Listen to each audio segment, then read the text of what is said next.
ചാച്ചമ്മയുടെ പ്രായത്തിലുള്ള എല്ലാ അമ്മമാരും ഈ കമ്മലൊക്കെ ഇടുന്നത് ഞാൻ കണ്ടിട്ടുണ്ട്. കാതൊക്കെ വലുതാക്കിയിട്ട്. എനിക്കതൊക്കെ കണ്ടപ്പോൾ ഭയങ്കര പേടിയായിരുന്നു. ചിലരുടെ കാത് മുറിഞ്ഞു പോയതൊക്കെ കണ്ടിട്ടുണ്ട്. പിന്നെ എൻ്റെ അമ്മയുടെ ജനറേഷനൊക്കെ ഇടാണ്ട് കണ്ടു തുടങ്ങിയപ്പോൾ ഒരു സമാധാനമായിരുന്നു.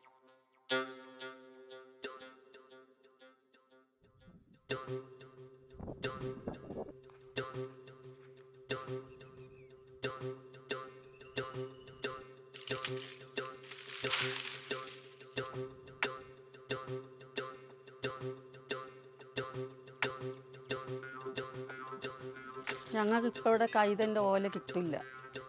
കൈതൻ്റെ ഓല കിട്ടിയാൽ ഞങ്ങൾ പണ്ട് എന്തൊക്കെ ചെയ്യുമെന്നറിയാം. തീയൊക്കെ കത്തി കഴിഞ്ഞിട്ട് വെണ്ണീറിലിട്ട് ഞങ്ങളത് ചുട്ടെടുക്കും.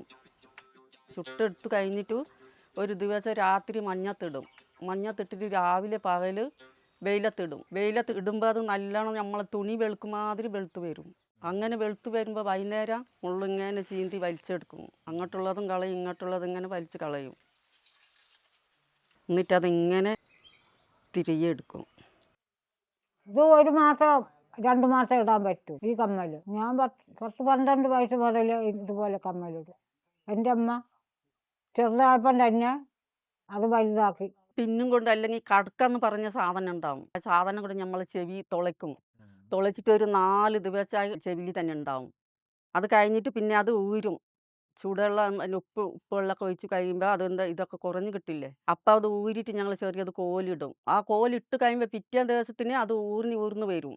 അപ്പം ഊരി കളഞ്ഞിട്ട് പിന്നെ ഒന്ന് വലുതാക്കിയിട്ട് ഇടും. അതും കഴിഞ്ഞ് ഒരു ഇത്ര ചാകുമ്പോൾ ഞങ്ങൾ വൈക്കോലിൻ്റെ പില്ല് ഇങ്ങനെ ചുരുട്ടിയെടുക്കും. പിന്നെ അതിൽ കുറച്ച് ഇങ്ങനെ ചുരുട്ടി വെച്ച് കഴിയുമ്പോൾ അതും വലിയൊരു ഓട്ടായിട്ട് വരും.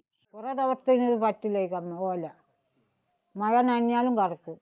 കുന്നിക്കുരുവാണെങ്കിൽ ഓല മാറ്റണം. കുന്നിക്കുരു നാശമാവില്ല. പിന്നെ അതിൻ്റെ ഓല അതിൽ ഓലയാണല്ലോ ചുറ്റുന്നത്. ആ ഓല മാറ്റേണ്ടി വരും. അത് മെഴുകാണെങ്കിലും നമ്മൾ കഴുകി വെയിലത്ത് വെച്ച് ഉണക്കിയിട്ട് വൃത്തിയെടുക്കണം. കൊതുക് തേനില്ല ചെറുത്, ഞങ്ങൾ പറയുന്നത് ബെയ്ഗം എന്ന് പറയും. ആ ബെയ്ഗം എന്ന് പറയുന്ന കറുത്ത സാധനം ഉണ്ടാവും. തേനിൻ്റെ നെയ്യും പൂവും എല്ലാം കളഞ്ഞിട്ട് ഒരു കറുത്ത സാധനം ഉണ്ടാവും. ആ സാധനം ഓയിലിട്ട് ഞങ്ങൾ തൊയ്ക്കും, ഇടിച്ച് കഴിയുമ്പോൾ അതൊന്ന് നല്ലോണം അതായിട്ടൊന്ന് കംപ്ലീറ്റ് ഒന്ന് പൊയിഞ്ഞ് കിട്ടും. അങ്ങനെ പൊയിഞ്ഞ് കിട്ടുമ്പോൾ ഒരുത്തരം എടുത്തിട്ട് ഇങ്ങനെ ഉരുട്ടും ഞങ്ങൾ. ഇങ്ങനെ വൃത്തിയെടുക്കുന്നത്. വള്ളൂർക്കാവ് ഉത്സവത്തിന് പോകും. അന്നപ്പോൾ ചൂട് വാങ്ങിച്ചുകൊണ്ട് വരും. അന്നപ്പോൾ ഒന്നും ഇവിടെ ഒന്നും കിട്ടില്ല. വള്ളൂർക്കാവ് അമ്മേൻ്റെ അടുത്ത് ആ കാവിലേക്ക് പോകുമ്പോഴാണ് കിട്ടുന്നത്. മെഴുക് മാത്രമേ ചിലപ്പോൾ ഉണ്ടാവും. ആരെങ്കിലും വീട് പൊളിക്കുമ്പോൾ അല്ലെങ്കിൽ ഇങ്ങനെ കാട്ടിലൊക്കെ പോകുമ്പോൾ ഉണങ്ങിയ മരം ഉണ്ടെങ്കിൽ അത് ചാടുമ്പോഴൊക്കെ കിട്ടും. കുട്ടിക്കാലത്ത് അമ്മമ്മ ഉണ്ടാക്കുന്നതൊക്കെ കണ്ടിരുന്നിട്ടുണ്ട്. അപ്പോഴൊക്കെ ഞാൻ വിചാരിച്ചു അത് ഭയങ്കര ബുദ്ധിമുട്ടായിരിക്കും, എനിക്കൊന്നും ഉണ്ടാക്കാൻ പറ്റില്ല എന്നൊക്കെയായിരുന്നു. പിന്നെയാണ് എനിക്ക് അതിനോട് ഇഷ്ടമൊക്കെ തോന്നി തുടങ്ങി. അമ്മമ്മ ഉണ്ടാക്കുന്ന ആ പ്രോസസ്സും ആ മാലയുടെ പാറ്റേണും കമ്മലിൻ്റെ ആണെങ്കിലും അതൊക്കെ എനിക്ക് ഇഷ്ടമായി തുടങ്ങിയപ്പോഴാണ് ഞാനത് ഉണ്ടാക്കാമെന്ന് ശ്രമിച്ചു തുടങ്ങിയത്. പിന്നെ ഞാൻ വൃത്തിയെടുക്കാണ് മുഴുങ്ക. ഇഞ്ചിയാണ് വരാത്തി എടുക്കുക. മൊയിങ്ക കരി ഇട്ട് ഇടിച്ചെടുക്കാണ്. പിന്നെ കരിയാ ഉണ്ടായില്ലേ? കരിയ ഉണ്ടാക്കൊണ്ടാണ്ട് ഇത് കറുത്ത് വരിൻ്റെയായി. എഞ്ചാൻ്റെ പിന്നെ നാമിയാണ് പരാത്തി എടുത്തു നെഞ്ചാക്കി പിന്നെ ഒട്ടിച്ചെടുക്കിൻ്റെയായി. ഇവെന്താ കുരു? ഇത് ചൂട് വീണ് നിൽക്കുമോ? വീളായി പോകാം ഉണ്ടാകാം. വെയിലോട്ട് വെക്കാണ്. പിന്നെ മെഴുകു നെഞ്ചാക്കി കാഞ്ചു വൃത്തി ഏണ ഇവ ഒട്ടിച്ച് കാഞ്ചാൻ്റെ വെയിലത്ത് വെക്കില്ലേ? ഞങ്ങൾക്ക് കല്യാണത്തിന് എവിടെയെങ്കിലുമൊക്കെ പോകണമെങ്കിൽ ഇങ്ങനത്തെ ഇട്ടുകൊണ്ട് പോകണം. പിന്നെ ഇതൊക്കെ ഞങ്ങൾ ഇതിലൊക്കെ നടക്കുമ്പോൾ ഇടുന്നതാ. ഇപ്പം ഇങ്ങനെ ഇടുന്നവരൊന്നും ആരും ഇല്ലല്ലോ. ഞങ്ങളെ പോലെയുള്ള അമ്മമാർ മാത്രമേ ഉള്ളൂ. ഇപ്പം എല്ലാവരും മക്കളൊക്കെ കമ്മൽ.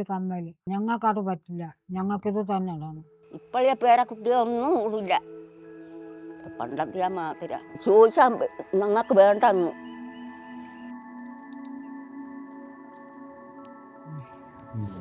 നല്ലതല്ല അതിടുമ്പോൾ.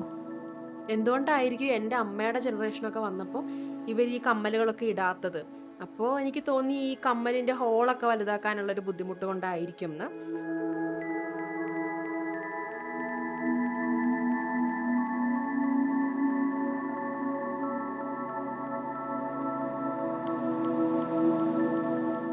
ഞാൻ കാണാത്ത വളകളൊക്കെ ഉണ്ട്. അപ്പോൾ അതെല്ലാം എനിക്കിപ്പോൾ തോന്നി അതൊക്കെ നഷ്ടപ്പെട്ട് തുടങ്ങിയെന്ന്. അങ്ങനെയാണ് ഞാൻ ഈ കമ്മലുകൾ, മാലകളൊക്കെ ഉണ്ടാക്കി ഒരു ബ്രാൻഡ് ആക്കാം, ഞങ്ങളുടെ കമ്മ്യൂണിറ്റിയുടെ പേര് തന്നെ ഇട്ട് അങ്ങനെയൊക്കെ തുടങ്ങാൻ ആഗ്രഹിച്ചത്.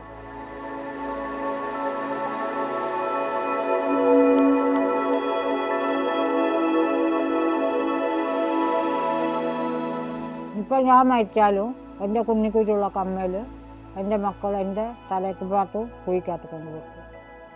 അത് ഞങ്ങൾക്കത് വേണം. എനിക്ക് സ്വപ്നത്തിലൊക്കെ കാണും എൻ്റെ കമ്മലെവിടെ, എൻ്റെ കമ്മലെവിടെ, ഇതൊക്കെ ഉണ്ട്.